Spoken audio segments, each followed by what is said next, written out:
अंबाला के इस घर में किसने लिख डाली रिश्तों की कलंक कथा। दोहरे हत्याकांड की साजिश रचने वाला वो खूंखार हत्यारा कौन? रंजिश की जमीन पर अपनों का लहू किसने बहाया?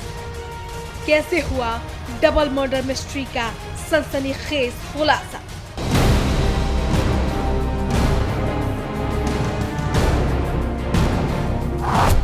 28 जून को रहस्यमयी हालत में मिली आर्मी से रिटायर्ड दीवान चंद और उनकी 70 साल की बीवी सुरेंद्र कौर की लाशें अंबाला के बराड़ा में सनसनी का सबब बन गई तो वारदात पुलिस के लिए चुनौती। दीवान सिंह सन ऑफ राम सिंह अपनी पत्नी सुरेंद्र कौर के साथ साहा में प्लाट में अपना मकान बना के रहते थे और उसके 2 लड़के देहरादून में रहते हैं, जो एक हफ्ता 10 दिन पहले ये देहरादून से अपने बच्चों को मिलकर आए थे। और बाद में उन्होंने 2-3 दिन के बाद फ़ोन किया, इन्होंने कहा भी मैंने अमृतसर में जाना है और आप ने चलना हो तो आप भी आ जाना।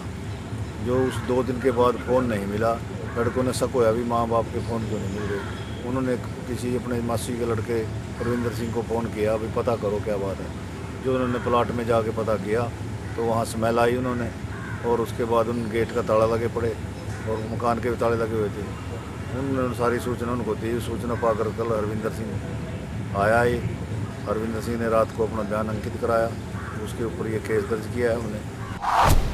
कई दिन से बंद पड़े इस घर से जब बदबू आने लगी तो पड़ोसियों से रहा न गया। घर में बनी खिड़की से जब घर के अंदर झांका गया तो नजारा दिल दहला गया। मेरे जो पिताजी हैं उन्हें दीवान सिंह सी सूबेदार मेजर रिटायर्ड हुए सी और मम्मी का नाम है सुरेंद्र कौर और मैं उन्होंने छोटा मुंडा आएगा हरविंदर सिंह मेरा नाम है। आज मेरे माँ बाप का सहा मेरे सर से उठ गया है। मैं बहुत दुखी हूँ। मैं आज 2 दिन हो गए बड़ा परेशान हो रखा। मुझे कुछ समझ नहीं मैं क्या करूँ क्या ना करूँ। मुझे यही मीडिया से यही प्रार्थना है, मुझे हक चाहिए। कैसे हुआ उनका नाम? कौन होता है? हफ्ते पहले वो देहरादून आए थे दवाई लेने के लिए, MS से आर्मी में थे। हफ्ते के बाद वो यहाँ आ गए। उन्होंने बोला बेटा ऐसा है कि मैं वापस जा रहा हूँ, मेरे बहुत काम है, वहाँ के पिलखनी के काम है और साहा के काम है। और मुझे ये बात बताई थी उन्होंने, पिताजी ने, मुझे खतरा है, पिलखनी से खतरा है, साहा के पड़ोसियों से खतरा है, ये बात बताई थी मुझे उन्होंने। जिसके सामने उसके ही माता पिता बेजान पड़े हों, क्या गुजरेगी उस पर? हरविंदर का भी यही हाल था उस रोज। प्यो दा ते साढ़े 7 सेठ दे उपरों उठ गया। हुण असीं की करिए? ਜਿਹਦੇ माँ प्यो दा साया होया सिर दे उपर ਉਹ ਨਿਆਣਾ ਕੀ ਕਰੇਗਾ? ਪਹਿਲੀ ਗੱਲ ਇੱਕ ਦਸਾਂ, ਉਹ ਬਜ਼ੁਰਗ ਬੰਦੇ और बुजुर्ग माँ बेरहमी ना मारिया है। क्या दुश्मनी थी बुजुर्ग बंदे से बताओ है? और जो ये नखून है, नखून नोचे की कुछ लिखवाने वास्ते कि लिखने के लिए कि प्रॉपर्टी हमारे नाम कर दो या कुछ भी है। जहाँ भी अपना पिलखनी वाले हैं, मैं किसी के बारे में कह नहीं सकता ये बात। उनके नखून भी नोचे हैं मेरे माँ बाप के और उसके बाद चाकू से वार किए। देखिए मनु शक है जो वेरिफिकेशन लिख देता है और बाकी जड़ा मनु पता लगेगा वो मैं दसांगा। भारी या तेज धारदार हथियार से कत्ल की साजिश रची गई और सुराग के नाम पर सिर्फ 2 लाशें और एक सवाल, आखिर क्यों? मेरे पिताजी का मर्डर होया है, माता जी का मर्डर होया है शाह चौक से। ਹੁਣ ਇਹਨਾਂ ਦਾ ਮਰਡਰ ਦਾ ਜੋ ਕੀਤਾ ਹੈ ਮੈਂ ਵੈਰੀਫਿਕੇਸ਼ਨ 'ਚ ਵੀ ਦੱਸਿਆ ਹੈ ਕਿ ਸਭ ਤੋਂ ਪਹਿਲਾਂ ਪਿਲਖਣੀ ਔਰ ਉਹਦੇ ਬਾਅਦ ਪਿਲਖਣੀ ਜੀ ਮੇਰੇ ਤਾਏ ਜੀ ਹੈਗੇ ਔਰ ਜ਼ਮੀਨ ਦਾ ਬਥੇਰਾ ਉਹਨਾਂ ਦੀ ਊਂਚ ਨੀਚ ਰਹਿੰਦੀ ਸੀ। ਫਿਰ ਉਹਦੇ ਬਾਅਦ ਆਪਣਾ ਚੈਨਾ ਸਿੰਘ ਹੈ, ਉੱਥੇ ਪਿਲਖਣੀ 'ਚ ਰਹਿੰਦਾ ਦੂਜਾ ਚੈਨਾ ਸਿੰਘ, ਦੂਜੀ ਗੱਲ ਹੈ। ਔਰ ਉਹਦੇ ਨਾਲ ਹੈਗਾ ਇੱਕ ਮੁੰਡਾ ਕੀ ਇਹਦਾ ਨਾਂ, ਉਹਦਾ ਪੰਜਾ ਹੈ, ਉਹਦੇ ਪੰਜ ਦਾ ਮੁੰਡੇ ਦਾ ਨਾਮ ਹੈ ਪੰਜੇ ਦਾ ਰੂਬਲ, ਉਹ ਹੈਗਾ। ਕਿਉਂਕਿ ਜਦੋਂ ਮੇਰੇ ਪਿਓ ਨੇ 3 साल पहले जमीन छुड़ाई सी, 3 साल पहले जमीन छुड़ाई, बड़ी मुश्किल ने छुड़ाई, वो कोर्ट के थ्रू छुड़ाई मेरे माँ बाप ने। मेरे वो मम्मी पापा से दीवान सिंह सुरेंद्र कौर मैं उन्हों की बेटी, उन्होंने मेरे नाल 25 तरीक को गल हुई सी 2-2:45 बजे ना, ठीक ठाक से बिल्कुल कोई परेशानी नहीं सी उन्होंने। उस तो बाद मेरे नाल कोई गल नहीं हुई उन्होंने है। ਬਸ ਇਹੀ ਹੈ ਕਿ ਉਹਨਾਂ ਦੇ ਇੰਨੀ ਬੁਰੀ ਤਰ੍ਹਾਂ ਕਤਲ ਕੀਤਾ ਹੈ ਉਹਨਾਂ ਦਾ ਕਿਸੇ ਨੇ, ਔਰ ਸਾਨੂੰ ਇਨਸਾਫ ਚਾਹੀਦਾ ਹੈ। इंसाफ चाहिए। ਔਰ ਕਾਤਿਲ ਕਿੱਥੇ ਵੀ ਹੋਣਾ ਪਕੜਿਆ ਜਾਏ। देश ਦੇ ਸੇਵਕ 32 ਸਾਲ ਸਰਵਿਸ ਕੀਤੀ ਉਹਨਾਂ ਨੇ, ਆਰਮੀ ਦਾ ਇੱਕ ਜਵਾਨ ਹੀ ਰਿਟਾਇਰਮੈਂਟ ਉਹਨੇ ਇੱਕ ਕੰਡੀਸ਼ਨ ਕੀਤੀ, ਉਹਨੂੰ ਛੱਡਣਾ ਨਹੀਂ ਮੈਂ।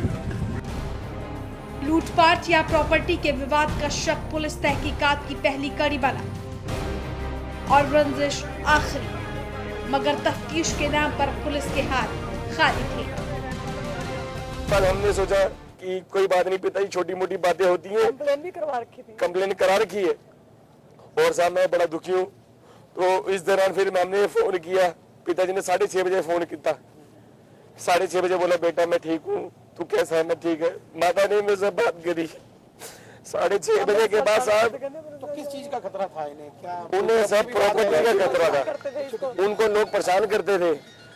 वहाँ पे साहब हमने प्लाट लिया, साहब में प्लाट लिया, और जब रिटायर हुए थे पिताजी, रिटायर के बाद हमारे पिताजी ने वहाँ पे प्लाट लिया था। उस प्लाट पे साहब जी इस लोगों की नजर ऐसी थी जो आस पड़ोसी वाले की यहाँ पे बस क्यों गए हैं, उनको बोल रहे थे यहाँ से निकल जाओ। कई बार उन्होंने परेशान भी, टॉर्चर भी किया। मेरे माता पिताजी मेरे कभी टॉर्चर नहीं हुए। कितने भाई?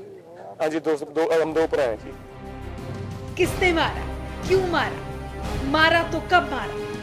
मारने वाला कोई लुटेरा था या कोई अपना जिसने खुद के हाथों लिख डाली रिश्तों की कलंक कथा इस तरह। और हम मौके पे पहुंचे वहाँ पे, और हमारी सीन ऑफ क्राइम टीम सभी टीमें वहाँ पे आई, मुआयना किया हमने।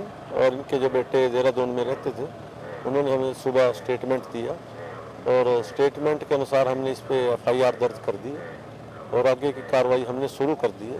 और 5 लोगों के इन्होंने नाम भी दिए हैं, तो पूरी हम इस पे छानबीन कर रहे हैं। पोस्टमार्टम वगैरह काम करा? हाँ, पोस्टमार्टम का काम यहाँ में चल रहा है, और हमारी टीमें काम कर रही हैं इसमें पूरा गहनता से। किस चीज से की गई है? क्या की कोई बरामद हुआ वहाँ मौके पे? देखिए, अभी ये कहना बहुत जल्दबाजी होगी कि क्या बरामद हुआ क्या नहीं हुआ, वो हर चीज़ पे चल रही है हमारी, तो बिल्कुल रिजल्ट जल्दी आ जाएगा। कहा का यह दोहरा हत्याकांड पुलिस के लिए चुनौती बना तो पुलिस सख्ते में आ गई। सुराग और सबूतों की बुनियाद पर तफ्तीश की नींव रखी गई और एक चेहरा सामने आया जिसने रचाई रिश्तों के इस खून की खूनी लीला, रंजिश की जमीन। Crime desk, Haryana news.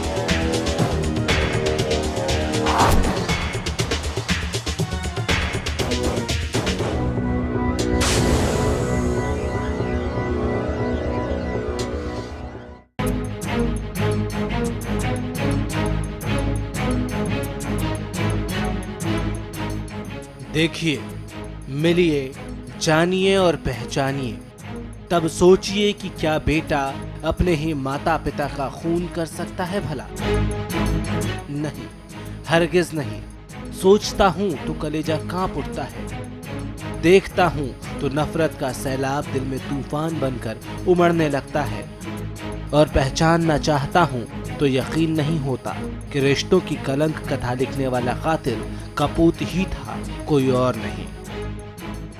27 तारीख को हम लोगों को सूचना मिली कि साहा में एक डबल मर्डर हुआ बुजुर्ग दंपति का, जिस पे हम वहाँ पर मौके पे पहुँचे, जो हमने वहाँ पर अपनी इन्वेस्टिगेशन जारी की।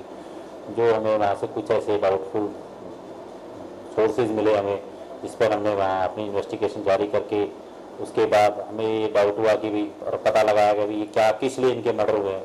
जो हमें पता लगा कि भी इनका आपसी घर में डिस्प्यूट चल रहा था। ये 2 भाई थे, इसमें जो उसका बड़ा भाई है राजू, वो और ये दोनों भाई देहरादून रहते हैं प्रेम नगर में। ये मर्डर वाले दिन यहाँ पर दिन में आता है, दिन में 3-4 बजे के आसपास ये यहाँ पे आता है अपने दोस्त के साथ, अपने माता पिता से बातचीत करता है, उनके साथ हाथापाई करके उनके सिर में थोड़ी मार के और उनका गला दबाकर उनकी हत्या करके अपनी मोटरसाइकिल पे वापस देहरादून निकल जाता।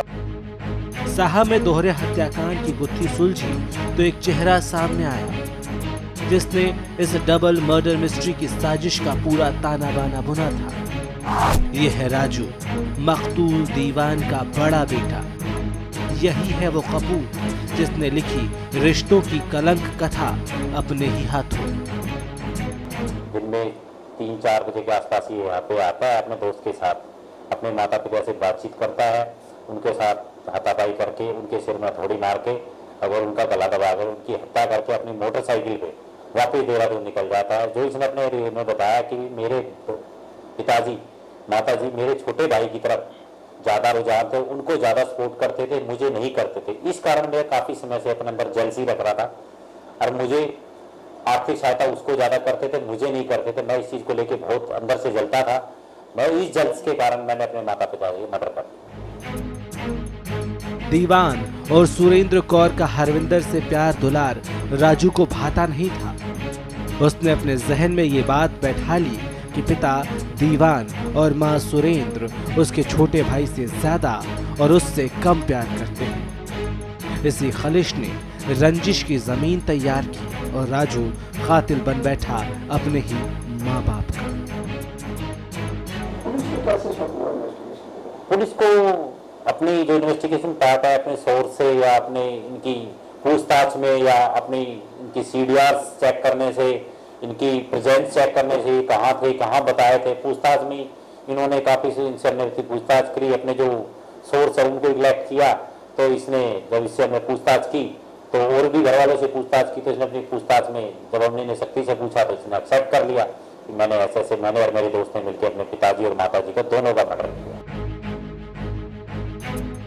देहरादून का रहने वाला राजू रात के वक्त अपने दोस्त के साथ बाइक पर अंबाला आया और हथौड़े और डंडे से पीट पीट कर पिता दीवान और मां सुरेंद्र कौर को मौत के घाट उतार दिया। दोहरे हत्याकांड की साजिश रचने वाला सिर्फ राजू ही नहीं था, उसका दोस्त इस साजिश में बराबर का साथी था जो फरार है।